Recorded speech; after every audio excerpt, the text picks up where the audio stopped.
The test is in 4 parts: Part 1, Part 2, Part 3, and Part 4. Now look at Part 1. Part 1. Ielts practice. Questions 1 to 5. You will hear a telephone conversation about a job vacancy.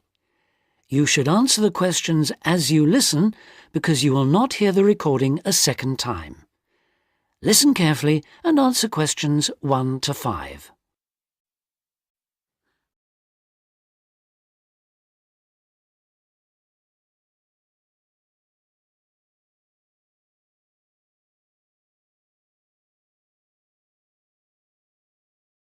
Listen carefully and answer questions 1 to 5.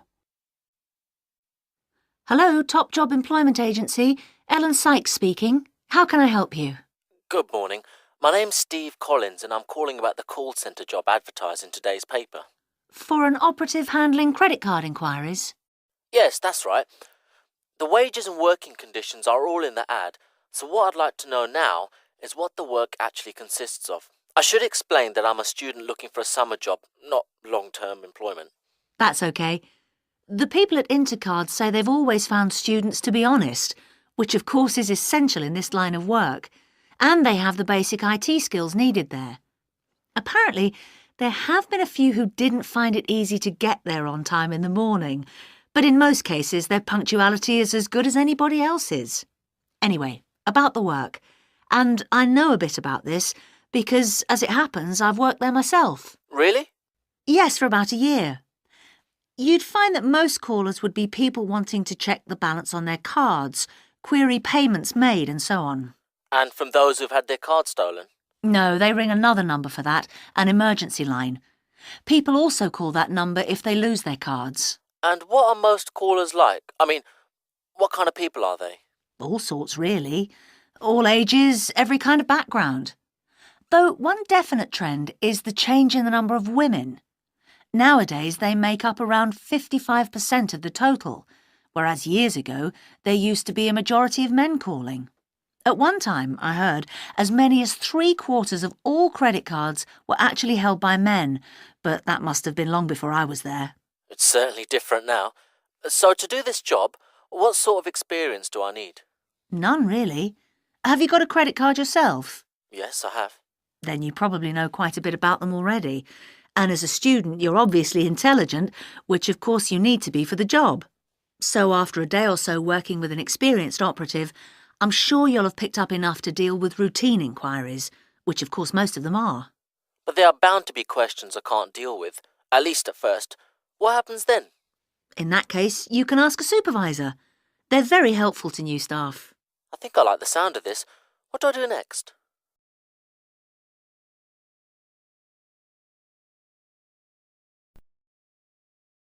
Before you hear the rest of the conversation, you have some time to look at questions 6 to 10.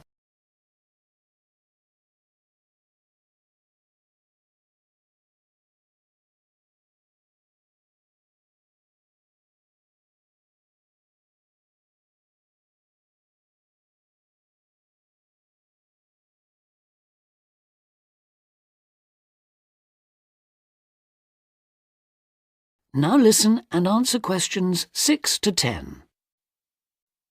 Can you get over there for 9:45 on Monday morning for an interview? Definitely, yes. Whereabouts are they? In Riverside Business Park. Do you know it? Yes, I've been there once. How do you usually travel? By bus. Right.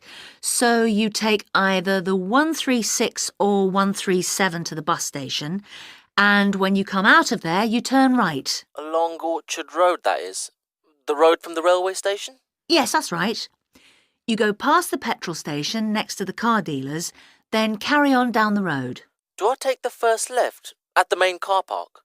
Well, you could do that, and walk up Newfield Avenue alongside the shopping centre, but it's a long way round. I'd suggest continuing along Orchard Road with the water company and then the insurance offices on your right. They used to be local government offices, by the way. Yes, I remember those. And you keep going until you reach the advertising agency. Now, facing that is a small road called Cherry Lane. There's a newspaper office on the corner, and opposite that is a big hotel, so you can't miss it. And how far down that road is it? Well, they aren't actually in Cherry Lane. You walk as far as the next junction and turn right into Almond Drive at the mail centre. Intercard is in the third building on the right, between the airline offices and the shipping company. Fine. I'll be there on Monday. Thanks very much. Bye. Good luck. Bye. That is the end of part 1. You now have half a minute to check your answers.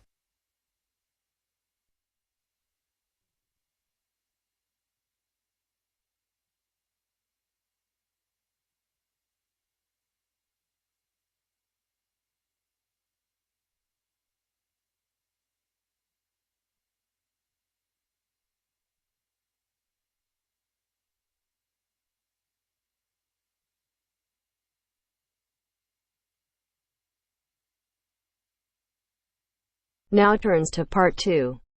Part 2. To hear a reporter from the New York Times who is presenting a news report prepared by Dion Searcy and Robert Gebeloff on the topic Middle Class Shrinks, further as more fall out instead of climbing up. First look at questions 11 to 13.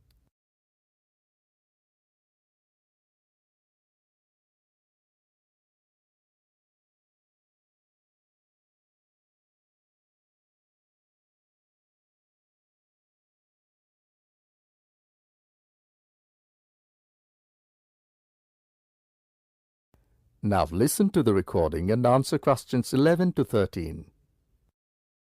The middle class that President Obama identified in his State of the Union speech last week as the foundation of the American economy has been shrinking for almost half a century.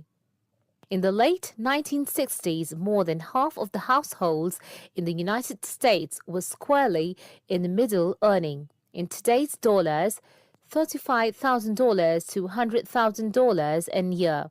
Few people noticed or cared as the size of that group began to fall, because the shift was primarily caused by more Americans climbing the economic ladder into upper income brackets. But since 2000, the middle class's share of households has continued to narrow, the main reason being that more people have fallen to the bottom. At the same time, fewer of those in this group fit the traditional image of a married couple with children at home, a gap increasingly filled by the elderly. This social upheaval helps explain why the president focused on reviving the middle class, offering a raft of proposals squarely aimed at concerns like paying for college education, taking parental leave, affording childcare, and buying a home. Before the talk continues, look at questions 14 to 20.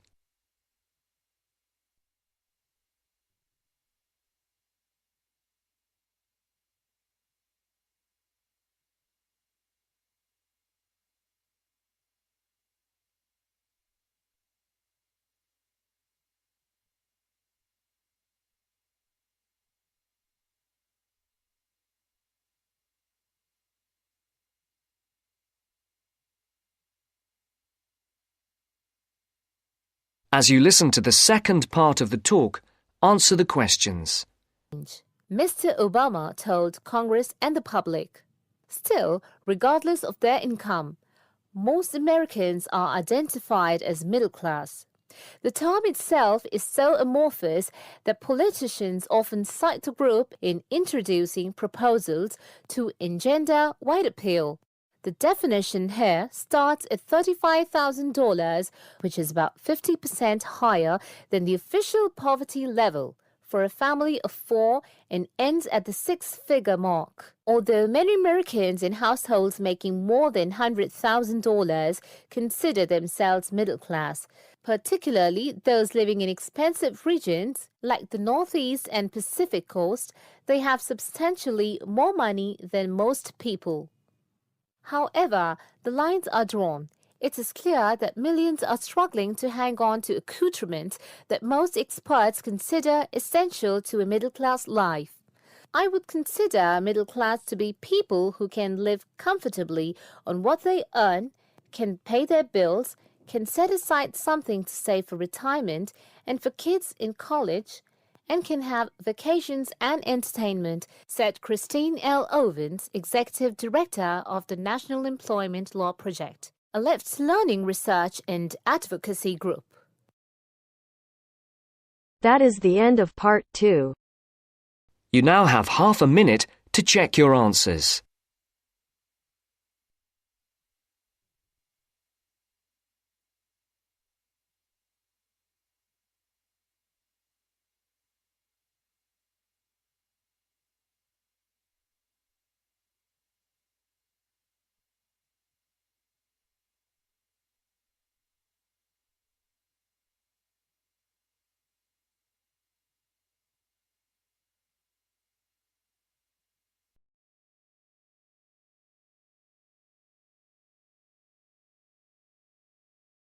Now turns to part 3.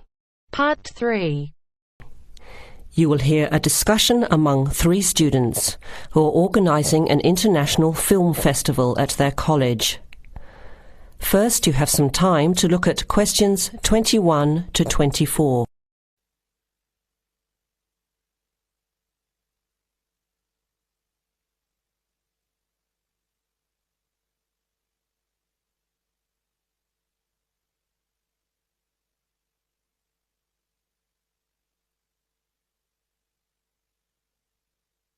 Now listen carefully to the first part of the discussion and answer questions 21 to 24. Thanks for coming to this meeting on such short notice, Anna and Veronica. It looks like we have just become the organising committee for this year's International Film Festival. We've all just met, so perhaps we should start by an introduction with a bit of background from each of us. Okay, I'm Anna. I finished 3 years of a languages degree in Sweden, where I come from. This year I decided to study overseas to get to know a different part of the world. I'm also a big fan of European cinema, especially French and Italian. Those are the languages I majored in, along with English. To me, film is a great way to learn about the rest of the world. I was in the film club at my university, so when I saw the notice asking for volunteers, I thought it would be a good way to meet people and get involved in something I really enjoy. Thanks, Anna. My name is Veronica and I come from Italy. I'm doing graduate studies in English literature. I went to some of the films in the festival last year and enjoyed them. I especially liked the video interviews. That was when I decided to get involved. I used to do film reviews for our student newspaper back home. Hi, I'm Chris from Scotland and I'm in 4th year journalism. Cinema is my hobby. Last year I joined the organising committee just like you have now, and somehow this year I've ended up in charge. I'm actually able to use my coordinating work on the festival towards a credit for one of my courses. I have to write up a report on the festival with recommendations, so that's an extra motivation for me. So I hope this is going to be a good experience for us all. OK, where would you like to start? How about a general overview of the festival? I don't really know much about it.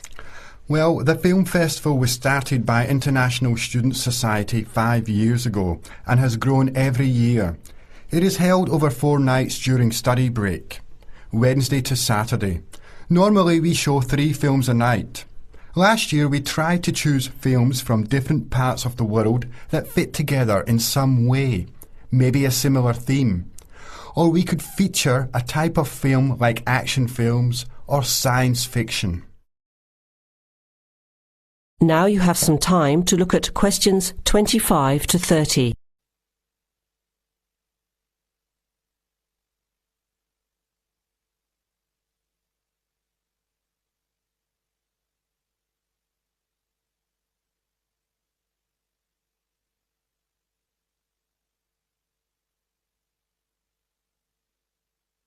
Now listen to the rest of the discussion and answer questions 25 to 30.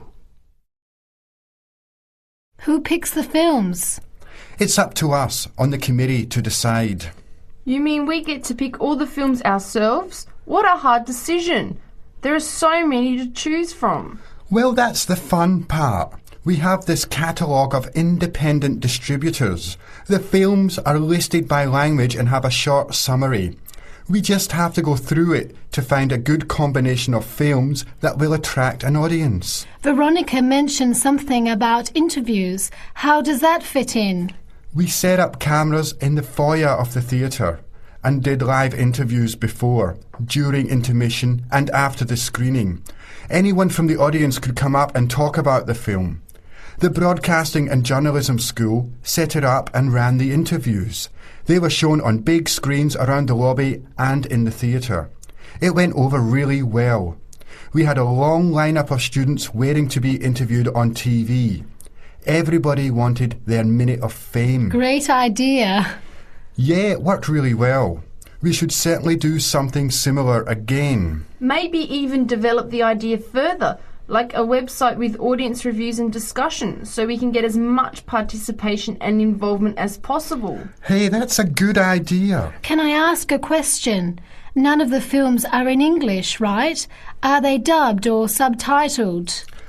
Well, we do occasionally choose a film in English, but only from unusual places where the dialect is so strong they sometimes need subtitles, like the Caribbean or even Scotland. The majority of films in the festival are foreign language, dubbed in English. We've learned from experience that students don't like reading subtitles. Maybe they read too much already. Whatever the reason, the subtitled films get smaller audiences, so we avoid them as much as possible. So how large an audience can we expect, and how much does it cost to get in? It costs $5 per film or a $20 pass for the whole event. All 12 films for the real movie fan. We would have broken even last year, except for a bad storm on the Friday night. We almost had to cancel the whole thing.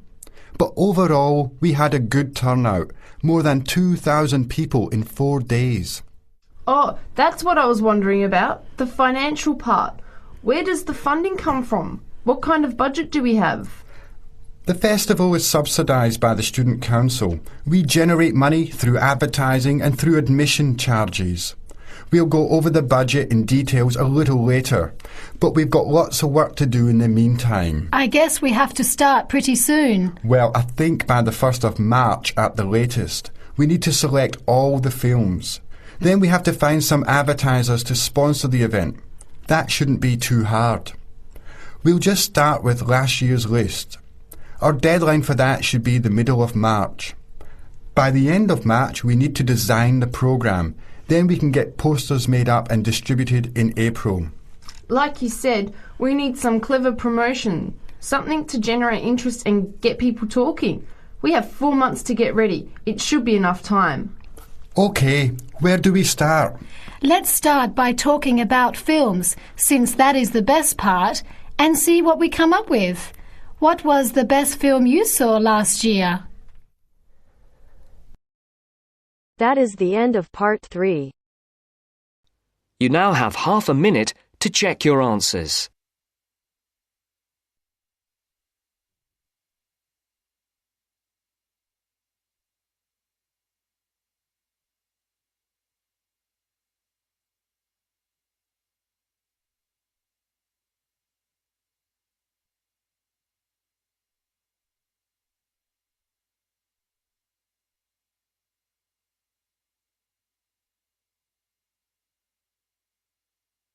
Now turns to part 4.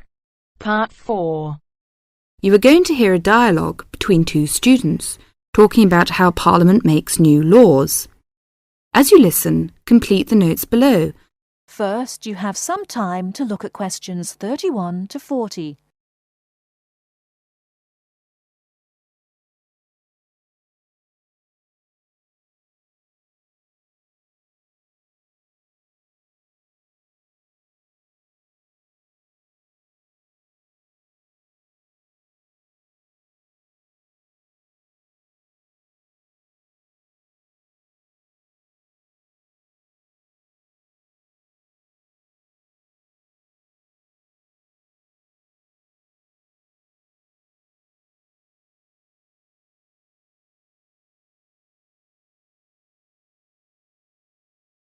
Now listen carefully and answer questions 31 to 40. Hi there, Alison. How are you getting on with your tutorial paper? Oh, I haven't finished yet. Chris, could you tell me how Parliament makes new laws? This may help for my tutorial next week. OK, I'll be glad to help. You know, new laws can start in either the House of Lords or the House of Commons. They are usually proposed by the government, although they may be proposed by ordinary members. A law which is being proposed is called a bill until it is passed. Then it becomes an Act of Parliament. I see. What is the procedure that a bill has to go through? The bill first of all goes through its first reading, as we call it. This just means that the title of the bill is announced and a time is set for it to be discussed. Yes. And then what is the next stage? And the bill will go through the second reading, which is really the debate stage. The bill may be rejected at this stage. If it is an important bill, this may cause the government to resign. On the other hand, it may be passed, or there may be no vote. If the bill is passed, what will happen? If the bill is passed, it goes on to the committee stage, where a small group of members meet and discuss it in detail. Do all the members have to attend the meeting? It depends. For certain important bills, the whole House can turn itself into a committee, which means that the detailed discussion is carried on by all the members. When the committee has finished its work, it reports the bill and with all the changes that have been made to the House. The bill is discussed again at this stage.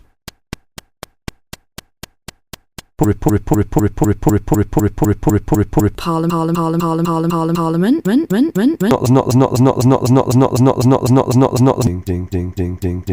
Detail. Do all the members have to attend the meeting? It depends. For certain important bills, the whole House can turn itself into a committee, which means that the detailed discussion is carried on by all the members. When the committee has finished the House the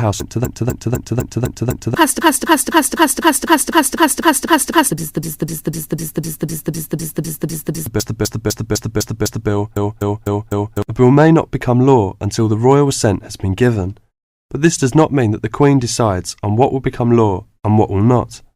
It is understood that the Queen will always accept bills which both houses have passed. When the Queen gives her assent, the bill becomes an act, and everyone that it affects must obey the new law. I see. Thank you for all that information. That is the end of part 4. You now have half a minute to check your answers.